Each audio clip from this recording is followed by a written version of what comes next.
I don't think UConn I don't think UConn joining the Big 12 is a game changer in the grand scheme of things. And I know that that's crazy.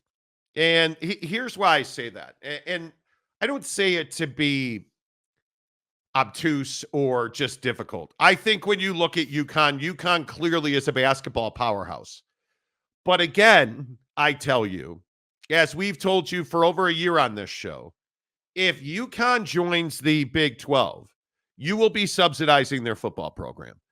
And I think if you look at the latest, headlines out of UConn in the Big 12 from Ross Dellinger and the guys at Yahoo Sports, I mean, it is very clear that Big 12 athletic directors want nothing to do with UConn football. Now, if you don't know the story, UConn allegedly went to Dallas last week and met with Big 12 executives and athletic directors in an effort to, clarify their position. And from what I am told, a lot of that conversation centered around how serious UConn is about winning football games. And it left half of this league, wholly half of the Big 12, unimpressed with what UConn was willing to do to win football games. And at the end of the day, again, I do believe that UConn and Gonzaga end up in the Big 12. I think that is inevitable. But at what financial level will UConn, specifically UConn, end up in the Big 12? Because I look at how bad their football program has been in that they just don't win games. They are rarely bowl eligible. They almost never win 8 games in a season. They do not have an on-campus football stadium. And it is without question now that we know, according to Ross Dellinger, who's confirmed what we've, again, talked about with you for a year, that Big 12 athletic directors want nothing to do with UConn football, to the point where they would have UConn join the Big 12 in every sport except football until 2031, when football could potentially be added to the Big 12. What that tells me and what that should tell everybody else is the Big 12 wants nothing to do with UConn football. This is a basketball power grab, to be sure, which is in alignment with what we've said on this show, that Brett Yormark values the business and the revenue of college basketball just as much as he values the business and the revenue of college football. And let's be very clear. College football makes every other sport, including college basketball, possible. The Big 12 is already the premier basketball brand in the country. There's no question about that. It is the best league. I think it has the best game on the court. And if you add UConn men's and women's to that equation, it's just the cherry on top. But the biggest question is, what is UConn willing to do to get into the Big 12? Lock, stock, and barrel, football included by 2031. What is UConn willing to do with their football program, and how much money are they willing to invest in infrastructure, in student athlete support, which I'm told is a big part of this conversation? How much money UConn is willing to put into supporting college football players to the level where they can compete with the other national brands? Jake, I think that's the biggest issue, because plain and simply put, UConn's not a football school. Yeah, and I don't think the Big 12 can absorb another, mediocre football brand. I think that the Big 12's, biggest plight in football right now is that they don't have enough, nationally relevant football brands. So for the conference right now, it doesn't make a lot of sense to add yet another brand that is subpar, to be nice about it. And I think that obviously UConn is valuable in basketball. Obviously, the basketball synergy is there, but this issue of not having a stadium on campus, this issue of taxpayers in that state not being willing to fund that type of project, the fact that UConn as a school has always been basketball, a little bit of hockey, but football's never really been a big deal at UConn. And if you read the interwebs and you look at what people around the UConn program are saying, they'll tell you that back in the day UConn football was relevant, and we did some things back in the day. But unfortunately, as I always say, back in the day doesn't really matter anymore. Like it only matters in the sense of, hey, we're a legacy program that's been winning now and back in the day. But you can't say, hey, we haven't won in however long, but yeah, we did back in the day. That doesn't really work anymore in today's climate. So I think it makes perfect sense that ADs and executives in the Big 12 would not be so excited to add UConn football. And I'm curious if, leadership in the Big 12 is fine with this move, pushing off football to 2031 because of the Super League conversation, the expansion of the tournament that is inevitably going to come. Like, obviously, this would be a money move for the Big 12 if they were to do it. And those are the things that I think, are huge factors in it. Well, and I think you go back and you look at a couple of things here that, again, we've talked about on this show many times. UConn's not going to leave the Big East unless they can take all of their sports with them. I think that is a conversation that we've been having for a very long time. I think, as we've told you, UConn is desperate to get out of the Big East. I think they recognize the money that they're leaving on the table by not being in a P4 conference, I think is overwhelming to them. It would by far offset their expenditures on football. And it is going to, they're probably going to have to double their spend in football to get their entry into the Big 12. And there's just no question anymore that UConn is going to leave the Big East. It's simply a matter of when and to where. I think if you look at the landscape, there's only one place they can go. Because of the instability and the unknown future of the ACC, it's crippled their ability to have conversations about expansion. So you look at the Big 12. The Big 12 is the only place that UConn can go. One, I think they really like the Big 12. I think they know that they are a good fit basketball-wise, and culturally they're a really good fit. Probably from a basketball culture standpoint, their best fit is the Big 12. Now, if we were talking about academics, different conversation. But from a basketball standpoint, which is what UConn really cares about, the Big 12 is their best fit. There is no doubt. And they are, and I think I've said this on the show, it's been reiterated to me multiple times that UConn is desperate to get out of the Big East. And it makes total sense. They are, I think, hemorrhaging money in basketball because of the money they are not making. And I love to tell people, and if you don't live by this, I think you're crazy. It's not about how much money you're taking home now. It's how much money you're not making. Think about the money you are not making because you are currently in the Big East. It's a lot of money. And I think when you look at UConn, is the Big 12 ideal from a logistics standpoint? No, it certainly is not. I mean, you're 500 miles away from your nearest Big 12 member in, I guess, what would be West Virginia. You look at the travel, it would be rigorous. There is no question that being in the Northeast and having to travel to the heartland is not ideal. Having to travel down the East Coast to Florida is not ideal. Having to travel to places like BYU and Utah is not ideal. But the money, I think, far outweighs your travel circumstances. I think if you can invest in football in 2031, which is what Yahoo Sports is reporting, which coincidentally is when that new TV deal is up. Yep. I think that makes it worth it. I think giving UConn a full share before 2031 is financially not viable, which is why I think you would see UConn join the Big 12, not as a full share member, not as a football member. And I think you're going to have a small, and what's the right way to describe this? You're going to have a small window in time if you're UConn, where you are going to be able to prove that your football program belongs in a P4 conference. Because I think there's also some belief, as it's been described to me, that UConn may not play football into the future. They're going to have to demonstrate their ability to play football at a high level.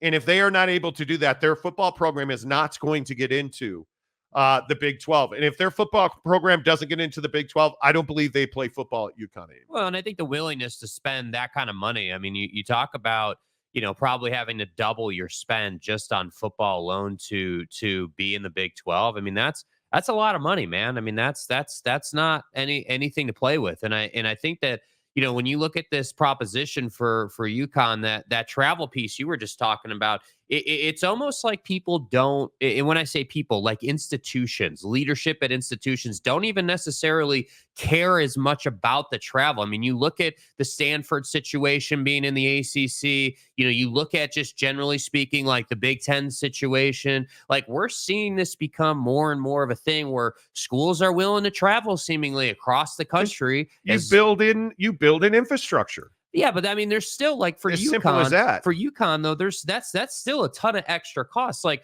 for Oregon can stomach that kind of travel. Stanford can stomach that kind of travel from a financial standpoint. These schools that either have endowments or are making a ton of money, like they can make that. But work. Isn't that the game we're playing now, though? Yeah, it is. The cost of college football.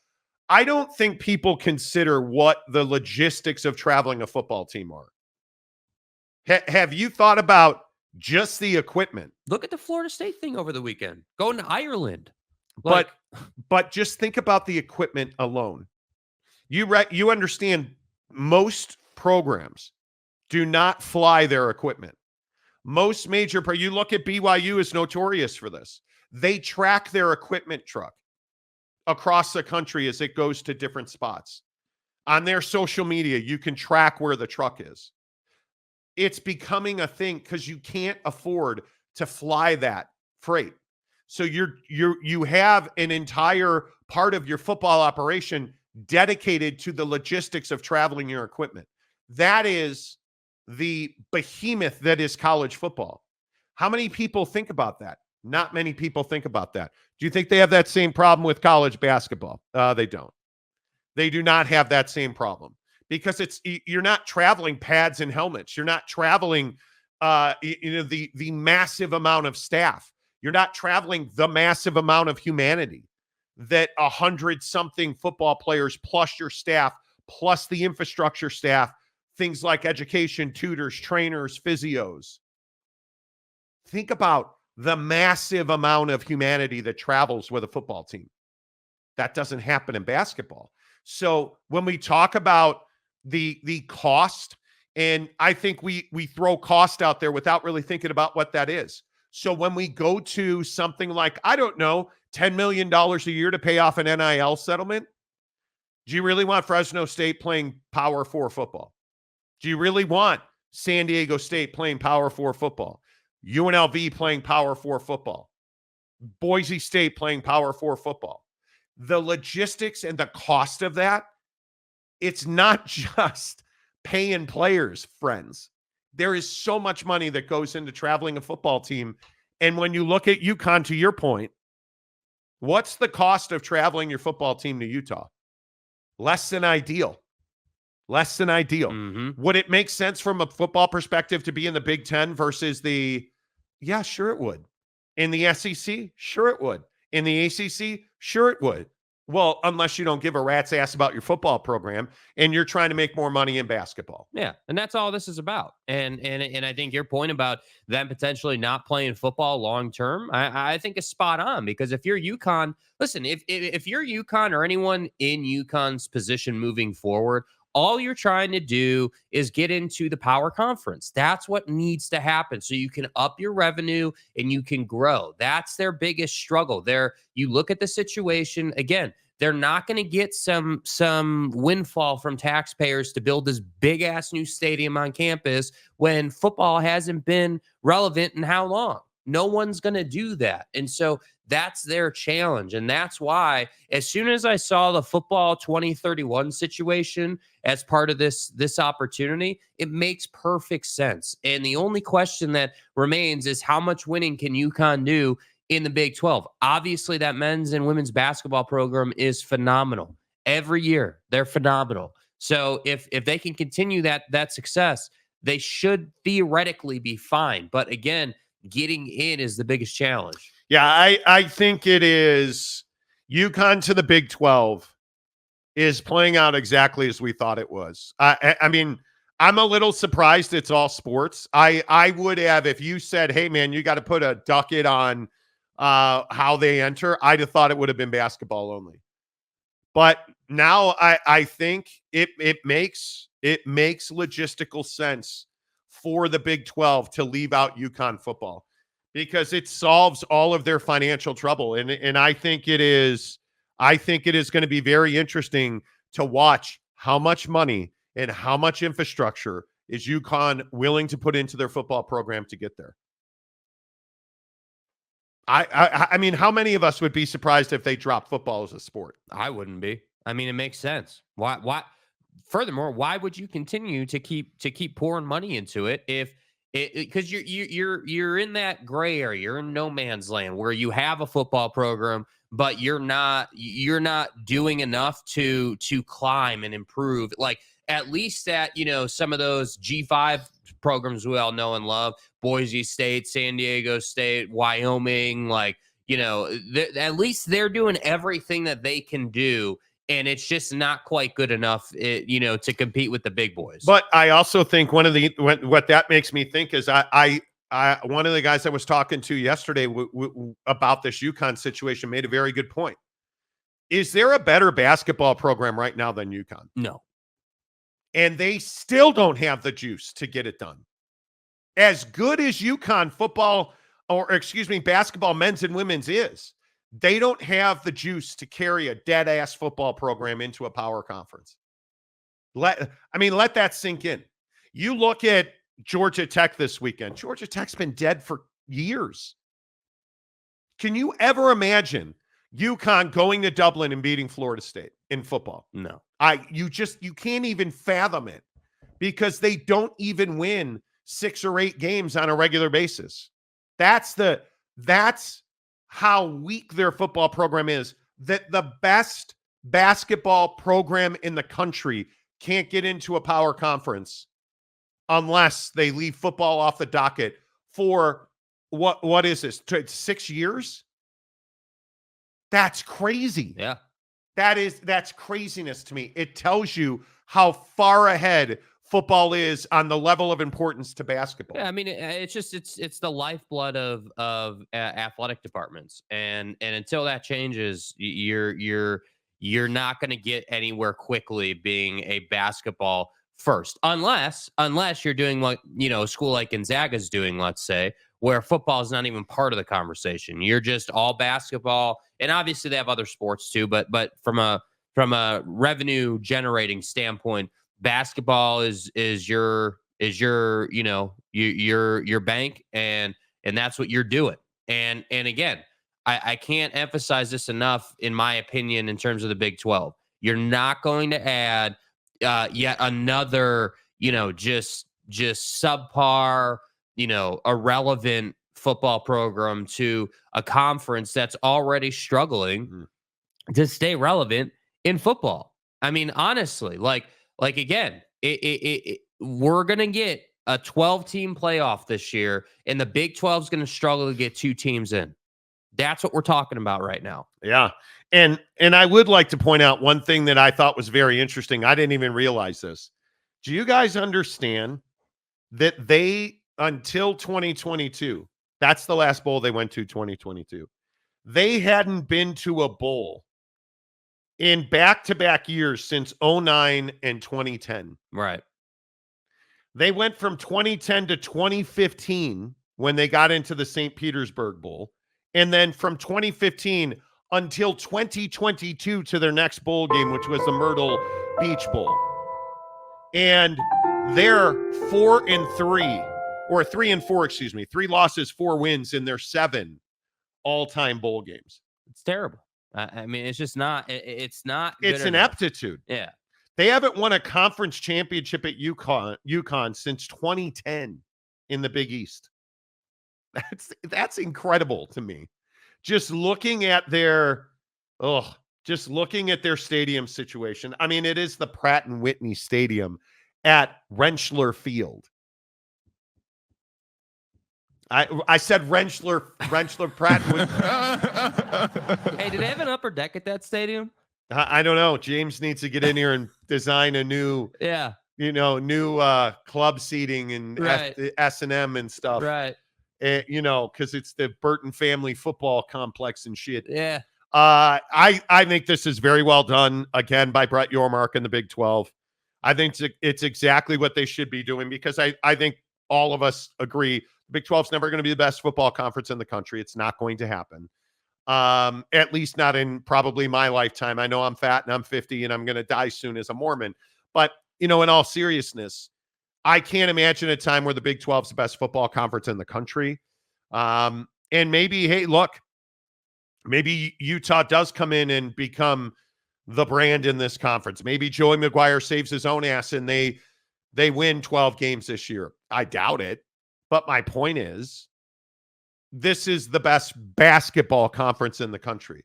And if you put UConn men's and women's in there, I mean, it's almost not a conversation. Well, and I think, for the Big 12 this year in current times, dude, Florida State losing over the weekend is a massive opportunity for your conference. I mean, if you're unbelievable, dude, if the Big 12's unable to take advantage of that loss by Florida State this year and get, another team in, I don't know what else you could ask for.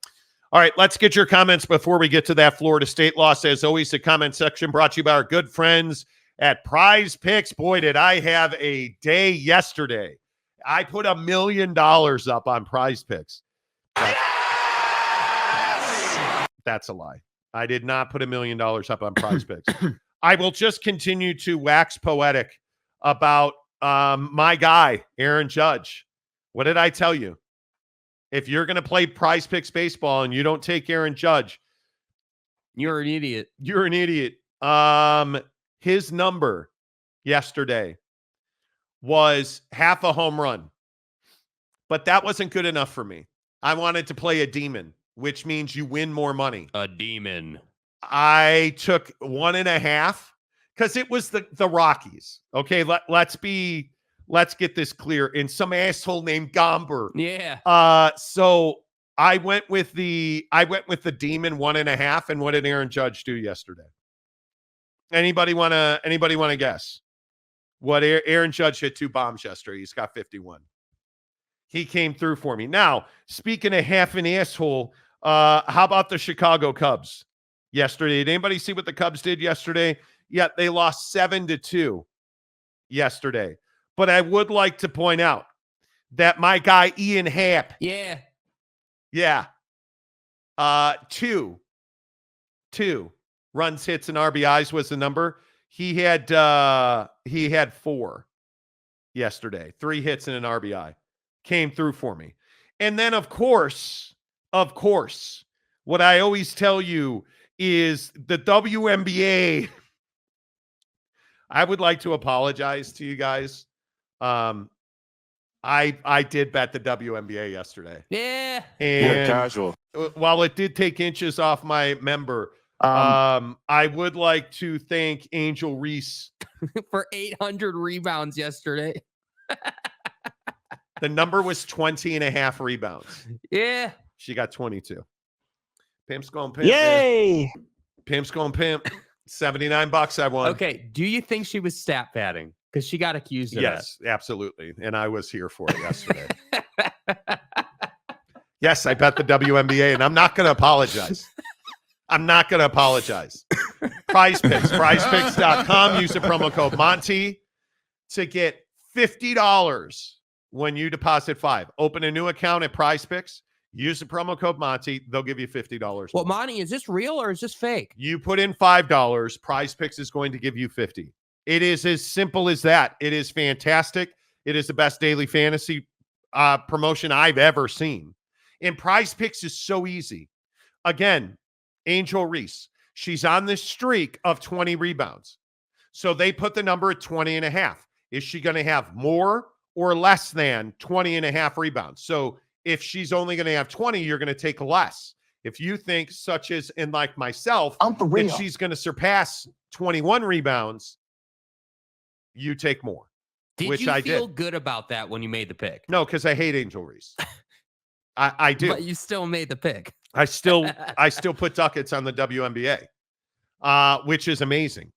So lost thanks to DJ Uconn sucks on Saturday, but made good on Sunday. Nice. So everything is good. Life is good in Prize Picks. It's so easy to win. All you have to do, download the Prize Picks app. Use the promo code Monty. The link is in the description on our YouTube channel below. You deposit $5. They give you 50 more.